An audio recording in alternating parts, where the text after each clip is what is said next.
Alright guys and girls, this is Bagofsoup coming at you talking about the do's and don'ts of the upcoming Beacon Rush mode. And of course in this upcoming game mode, once you or your teammates capture any beacon in the game and you die, you can choose what beacon to come back in if you've captured it. It really changes up the strategy of the game, what kind of bots and weapons that you use, and how you play solo or play as a clan. So we're going to talk about some of those do's and don'ts in some selected game footage coming up here. Now I'm going to be doing post commentary in a couple of matches just because it's easier to look back in hindsight and say, hey, these are the things I should do or should have done. These are the things I shouldn't do or should not have done. And hopefully it'll help you to pick up some pointers as well. First off, you've got to select your hangar well. In the regular domination game mode where you spawn at your home point, home base, a lot of times it's good to have some mid-range and long-range setups in your hangar because right now the game favors damage over beacons. That's just the reality of the game if you want league points and to do well. So I will sometimes have up to 2 or 3 mid to long-range bots in my hangar currently. Not everyone does that, but that's just the way I play when I'm playing solo. And I'll often start out with those mid to long range bots in the regular game mode. However, in Beacon Rush mode, the whole concept is to get in fast, capture those center beacons, those close beacons, and then you can jump back in at those beacons with maybe a slower or bigger or stronger bot, and you don't have to get across the map as quick. This mode could potentially cut out some of the mid to long range gameplay that some people don't like. And allow them to use some bigger, stronger, or slower bots up close for quicker, faster gameplay. So like here, I've jumped in the canyon. I have jumped in with my Lance Tempest Molots, which I love, on the live server. But already in my hangar, I have just put myself down to 1 mid to long range bot, and that's it. The rest are going to be close range beacon runners or brawlers because we're playing Beacon Rush mode. Perhaps it's not the best idea to start in my mid to long range bot also because I only have 1. If you have 2 or 3, you can afford to try one out and see what the map's looking like, see how the battle's going. You have another 1 or 2 to jump into, but if you only have 1 mid to long range bot in Beacon Rush mode, probably better to start with a beacon runner, capture that center beacon first, get a hold of the map, then take a look at the battlefield and decide, hey, I need to get into my mid-range now, but you don't necessarily want to waste it. Of course, this is what I'm doing in a standard game. I would be going around the perimeter of Canyon with my Lance Tempest Molot, unaffected by long-range snipers, and being able to take out the enemy snipers. That is great, but once again, that's good for solo play and good for regular domination mode, not necessarily Beacon Rush mode. But right now, hopefully you can see that the Lance Tempest Molot is a good mid to long range setup, kind of in between the two. You just have to watch out for tridents and rockets and things like that, but otherwise doing well. You can also tell right now that our team is doing well. We've captured 3 of the 5 beacons. We've got center beacon, but we're going to see some problems coming up in this match because it is a different mode. Number 1, look straight across and notice that one of our 2 home beacons has been captured. We got the enemy's home beacon right here, one of their 2, plus center, plus our other home one. Their spawn is to our right, but right away that should show there was a problem. We had up to 4 beacons at one point. We lost our home beacon, and then the enemy now had their spawn point, their 1 home beacon that we didn't have, plus ours, and now they could start coming in on the other side of the map.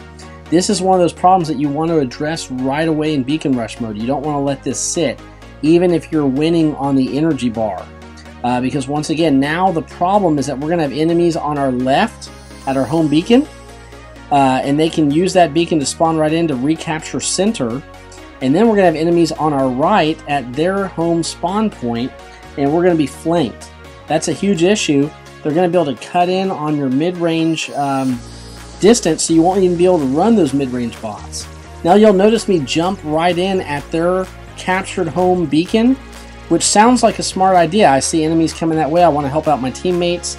But once again, the issue is now I'm being flanked on 2 sides from our captured home beacon over there and center beacon plus their home spawn point.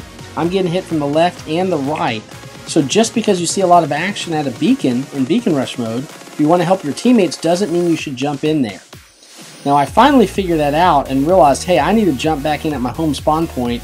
Our beacon to the right is fine, but our captured home beacon on the left needs to be recaptured, or we're going to be in big trouble, because they're sending guys right to our home spawn point here, and they're able to hold center beacon that way, and they've got our other guys over there thinking they're doing a great job jumping in at that captured home beacon, and they're hitting us from two different sides. So right now I should ignore these guys at center. I really should have gone left, recaptured our home beacon, so I wouldn't get flanked. I'm getting hit from two different sides, and it's really hard in a shield bot or any other bot to defend against two different directions. So the first thing I should have done was jump back into that home spawn point, go immediately to my left with anyone else that'll help recapture our home beacon. Then we'll have both home beacons captured.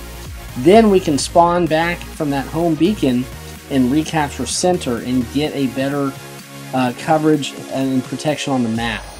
Another thing I've noticed here is your weapon selection. Not just bot selection, maybe 1 or 2 beacon runners at most, and 3 to 4 brawlers.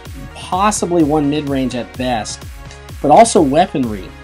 In this mode, you're going to want bots and weapons that help push you forward to capture those beacons. And weapons like Thunders, Orkans, and Pinatas, those are going to be great. You'll have a lot of firepower at your hands. You can take down Ansel shields fast. You can use those kind of bots like Lances and Rhinos and Griffins, the new Rhino buff, Griffins to push forward with their superior firepower and weaponry. The problem with bullets, like the Punishers and Molots, even though they've gotten this recent buff, they've got huge clips, they can do a lot of damage, they're not necessarily a push-forward weapon. They're great at suppression, taking down guys from mid to long range, but not really good to help push you forward. As you can tell, I'm getting good damage in, but I'm having to back up every time I face someone to stay out of their range. So while the bullet weapons are definitely improved right now, and they're good in the regular game mode because you're dealing with enemies that are only coming out of their spawn point, in Beacon Rush mode you're going to definitely want bots and weapons that will help push forward and recapture beacons. So you can tell that we started this match with 4 captured beacons out of 5. We were dominating on the beacon energy bar, but by losing our one of our 2 home beacons and not recapturing it, we were getting flanked from 2 sides. The other team was able to recapture center, and then we were really stuck, and because we never spawned back in at our home spawn to recapture our captured beacon, they controlled the rest of the map and pushed us all the way back to spawn point in our 1 beacon. Matter of fact, if this match had continued, they probably would have grabbed that beacon, and we would have none. All we would have left is our home spawn point. So this is just an example of a Beacon Rush match gone bad. We started really well, but we didn't protect our home spawn points. We didn't grab center quick enough, and I didn't choose necessarily the best bots and weapons for the match. Just 1 mid-range was good, but the bullet weapons are not going to help you push forward. You may need something more like Thunders, Pinatas, Orkans, splash damage. The enemies are going to be grouped closer together because they're spawning in together, so you're going to want splash weapons that can take them out. So we did great on kills, we did great on damage.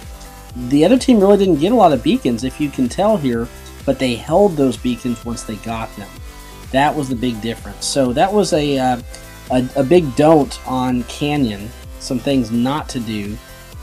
And now we're going to take a look at a second match and talk about some of the things that we should do. Once again, choose your hangar wisely, maybe 1 mid-range, at least 1 good beacon runner like a Rog or a Carnage. Even the buffed Rhino, if that holds, that new buff, that speed buff will be a big deal. Start with a good beacon runner, and you know your buddies are going to capture your home beacons on this kind of map, Dead City. So really this is where you want to start pushing for center so you can get control early from it. But we're going to also remember follow in packs when you can. In Beacon Rush mode there's safety in numbers just like the regular mode, but you don't want to all go together. If you got all 5 or 6 guys going together, then you're going to leave the map wide open for people to capture a beacon, and then the enemy spawns in from there to get to another one real quick. You can lose beacons all over the map real quick like that, especially on a close range map like Moon or Power Plant or Dead City. So maybe travel in packs of 2 to 3 is probably a good number. The Carnage Thunders is going to be a great bot for Beacon Rush mode because it's got the Ansel Shield to protect from close range rockets, got the speed boost, and the Thunders do huge damage up close.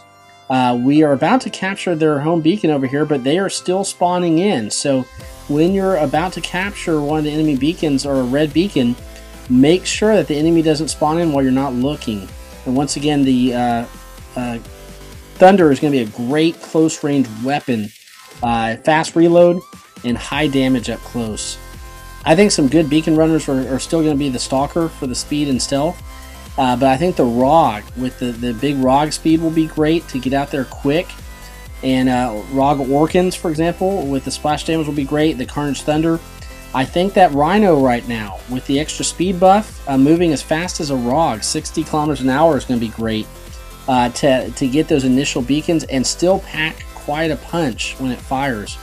So we're hanging out on DC, and we've got had 3 beacons. Once again, we've got to watch that even more carefully than a regular match, because it's not just about controlling the beacon bar anymore. It's about controlling the map and where you spawn in. So right now you can tell just by looking, we've got our probably basically our 2 home beacons, and we've got a recapture center. And here's another don't right here.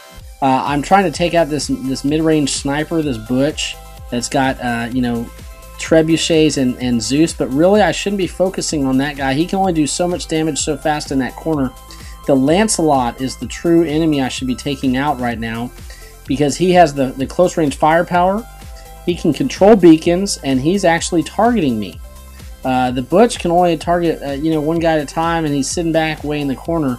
So always take out your priorities first. In regular matches, maybe that sniper would be the priority, but in Beacon Rush mode right then, that sniper was neutralized anyway. He wasn't going anywhere.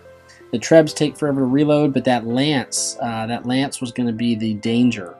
But we're doing pretty good in our Carnage Thunders. Once again, this is definitely going to be a great bot to start out in, or to jump into an enemy spawn area and take him out quickly.